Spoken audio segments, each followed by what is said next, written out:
Another news from the roster is Brandon Allen, the third quarterback that left us head scratching him being on the team, was cut today. And also, a little breaking news on here on the podcast, Johnny. Isaiah Johnson was just cut. Reserve safety. Now, the Brandon Allen move was likely to clear room for Jamon Brown, who is coming back from his suspension. And now we know Isaiah Johnson got cut. I feel like there might be something in the works here. They got all that cap space. I have no idea what it would be, but it's kind of surprising to see two guys get cut and going into week 3. I know you're devastated about Brandon Allen, Steve. I'll give you a moment to recollect yourself there. I am not at all. But the Johnson cut is a little bit of a surprise. And it wouldn't surprise me at all if Snead has something cooked up.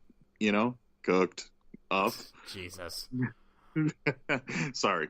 But, yeah, the Johnson move does come at me as a surprise, and I'm looking forward to seeing what Snead does next. There's not a whole lot that the Rams need, but maybe a linebacker? Fingers crossed? Yeah, maybe. Mark Barron is going to be out for longer than we think. Or maybe they just decided that they know who they want to bring back. Or maybe they just didn't want to waste time for when Uncle Rockwell comes back. Who knows? That was a little bit surprising. In terms of Brandon Allen, whatever. We have Sean Mannion as our backup. He's not that good. He's probably better than Brandon Allen.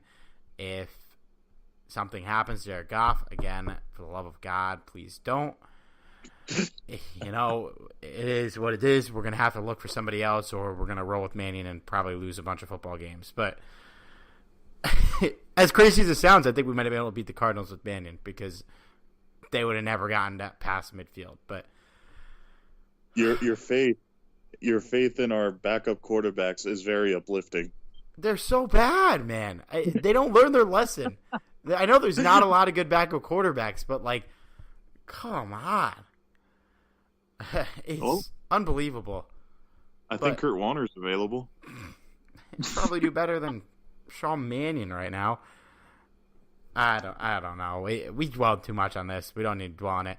I do want to ask you this, though. Jamon Brown's coming back. Do you think he's going to take his starting job back, or you think they're just going to leave Austin Blythe in there? I think they might look at how he does in practice. I think that's one thing that Sean McVay is really good at, is evaluating the talent during the practice. Maybe they kind of ease him his way back into the starting lineup. I would be really surprised, but, it's not that Austin Blythe hasn't done a really good job, because, he has. He's done a really good job, and we'll see if he can actually take that starting job back. But, yeah, I do expect them to kind of ease Brown in there. I don't expect him to take all the snaps right away. But you never know. Maybe Brown's just itching to get back in there. Not for a Ficken, but to get back in there. Yeah, I think practice is probably the right call here. I think there's no need to mess with it because I don't think Brown is that much better than Blythe. But if McVay does, then they should mess with it. Oh, and apparently Luis Perez and Tamarick Hemingway both got cut from the practice squad. But they're going to try and get at Brandon Allen in the practice squad, I think, clearly, if that's the move they're making. But I don't want to talk about the bad quarterbacks anymore. But, yeah, so if they think Jamon Brown is that much better than Blythe, put him back in. No harm, no foul. Blythe looked good. It'll be good for him going into next season if he wants to get on another team, or if maybe he'll keep a spot on the Rams. I don't know. We'll see what happens there. But we will get into our Week 3 preview in a second here. But before we do that, we're going to talk about our sponsor, our original sponsor at the Golden Ram Barbershop. Guys, if you're looking to support one of our own out there in the Orange County area, and you like that classic old-school barbershop experience with an old-school barber, you should check out the Golden Ram Barbershop at 13755 Golden West Street in Westminster, California. 92683 is the zip code. The shop is owned by Sal Martinez, loyal Rams fan. He opened up his shop as a shrine to the Rams on the day they left for St. Louis, and he has kept the lights on ever since. He's by appointment only, so you got to give him a call at 714-894-RAMS and set up your time. Again, that's 714-894-7267. The Golden Ram Barbershop is open Monday through Friday, 8 a.m. to 6 p.m., and Saturday from 7 a.m. to 4 p.m. Let him know we sent you. Use the promo code RAMSTALK, and he'll give you a discount on an already affordable haircut. One more time, guys. This is Sal Martinez at the Golden Ram Barbershop. Phone number is 714-894-7267. A visit to a shop is worth it, not only just to enjoy all of the Rams memorabilia around the shop, but Sal also provides you with that old-school barbershop experience. He'll talk Rams football with you and whatever else you want to talk about. Trust me, guys, this is a great experience. Johnny's been there. You can't go wrong with Sal. He's a great dude. All right, so we have an actual matchup this week. We are playing our crosstown rival, the Los Angeles Chargers. Now, we'll start with this, Johnny. As an LA resident, how do you feel about this battle for LA here and any implications on who, quote unquote, owns the city or whatever? I feel like the real battle of LA happened, 2 weeks ago. Week one? Yeah, that's a fair point. Yeah, that's the real battle for LA. But let's talk about the Los Angeles Chargers here. Yeah, I'm sorry, but they're more of the San Diego. In fact, you know what? Let's go the Angels route. We'll call them the Los Angeles Chargers of San Diego. Yeah, I think that works really well. Yeah, but go ahead. To take this a little more seriously, though, you're right. The Chargers are a little bit of a step up of the Raiders and the Arizona Cardinals, but at the end of the day, though, I still don't think they match up all that well against the Rams. It's a little bit better of a team. You did mention the running game, which, I guess it's a little bit better. Still find David Johnson the better running back, but he's on a subpar offense. We kind of talked about that. The receivers is kind of interesting, and I'm looking forward to that because I don't know if they've ever played against a secondary as stacked as the Rams secondary. So am I really worried about that? Not really. And as far as the defense goes, that's where it might actually start to draw, a little bit of concern. Do you know if Joey Bosa will be back for this game? I don't think he will be, right? I don't know that. Let me do some research while you're talking here. But he did not play last week, and apparently they're expected to keep him out until October. So that's obviously a big loss for the Chargers. He's one of the best defensive players in the league. So if he's not out there, that's a big plus for the Rams. Yeah, I'm pretty happy about that for sure. They still have some guys out there though, so I'm not going to say that they're in the clear there, because they will still try and attack Goff and try and get to him and Gurley. So the defense will still pose a challenge for the Rams, but I think this is where we're going to see if the Rams offense is legitimate, if they're as good as, Steve and I think they are. And that's what I'm kind of looking forward to. Defensively, I am not too concerned. I think if they can contain the running backs, I think they're golden. Yeah, Ekelard adds an interesting mix into the whole system here, but I'm with you. I think this is a big test for the offense more than the defense. This is a big test for the defense, don't get me wrong, but I think we're very confident that this is probably the best defense in the league. This is probably one of the best offenses in the league.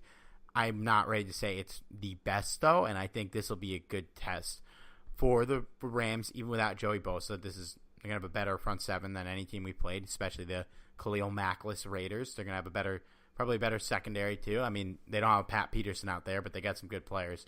So this will be a really good test for McVay, for Goff to sharpen up his throws. He looked a lot better in week 2, I thought, than week 1. He looked a lot sharper. He's made some small mistakes that we already mentioned, but I think this will be a good game for him. A good game for Todd Gurley as well, who on the ground, the Rams didn't do much against the Cardinals. Gurley obviously ended up scoring 3 touchdowns, so there's no need to criticize his performance, but he ran the ball 19 times and didn't cross the 50-yard mark. So that gives me slight red flags. Obviously, I'm not concerned about Gurley, but yeah, I'd like to see him get some more yardage in this game. But it is the Chargers. They have a good defense. They have a very good offense, 8th in scoring, 3rd in total yards, the 3rd best passing attack in the league. So, I mean, they played the Chiefs, who are really good. Their offense is what carried them, though, as in the Chiefs. They played the Bills, who are not good, and the Bills didn't do a terrible job in this game.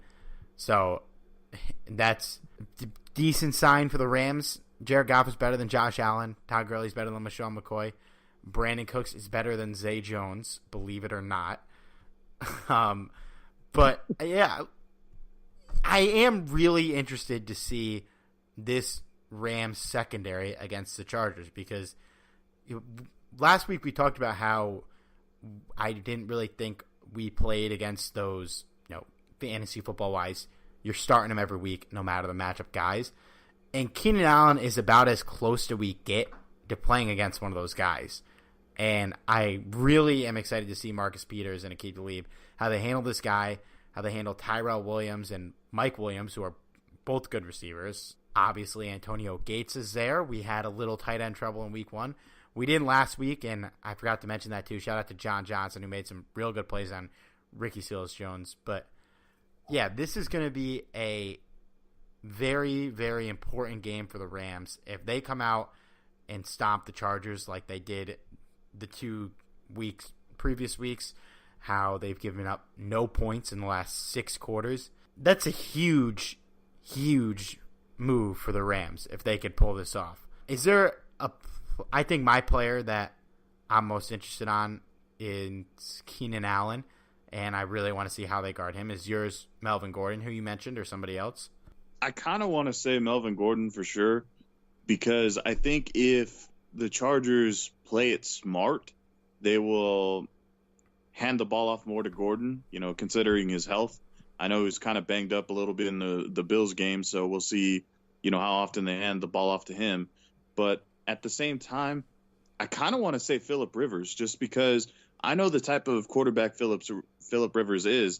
He's the kind of guy where if nothing's going his way, this is the quarterback you want to bench. And I've seen him in games where it's like, what is this the same Phillip Rivers that we all know he can be? And I'm really anxious to see what he does against a tough secondary like the Rams, because if he does try to force the ball into tight coverage, we know what both Talib and Peters are capable of, and then that's not even all of our secondary. So I'm going to go ahead and say Phillip Rivers, just because I want to see what Phillip Rivers comes out on the field, and I'm kind of hoping that he goes gunslinging, because I think it'll come back to haunt the Chargers. Phillip Rivers, I got to say this, is the most entertaining player in the league to watch in between snaps, because he is just so funny. He goes so crazy about everything. He's just one of those guys that I love watching, especially when they're not playing. But, yeah, Phillip Rivers is definitely an X factor. This is one of the most talented offenses he's had, maybe since the LT days. They're loaded at receiver. Melvin Gordon is doing what David Johnson should be doing, and Melvin Gordon he came in the same draft class as Todd Gurley, and him and Todd Gurley had very similar games last week. Not a lot of yards, but 3 touchdowns, so nobody cares. So those 2 guys will be X factors, and that's kind of the big 3 on offense: Rivers, Gordon, Allen. That's the best trio the Rams have faced yet. It might be the best trio they'll face all year. I mean, we'll have to look into that, but the Vikings, who they play in week 4, I think Rivers is better than Cousins. I think Gordon is better than Cook. And I think Diggs is better than Allen. So I know the Vikings offense is Allen is better than Diggs. I know the Vikings offense might be a little deeper. They got Thielen on there. They got Kyle Rudolph. And quite frankly, they're probably better coached. But this is going to be a big test for the Rams. And I believe it's prediction time, Johnny. In this game, I think I'm going to go 24-17 Rams. I think this will be a test for the defense, and I think they're going to step up to the plate. I could see it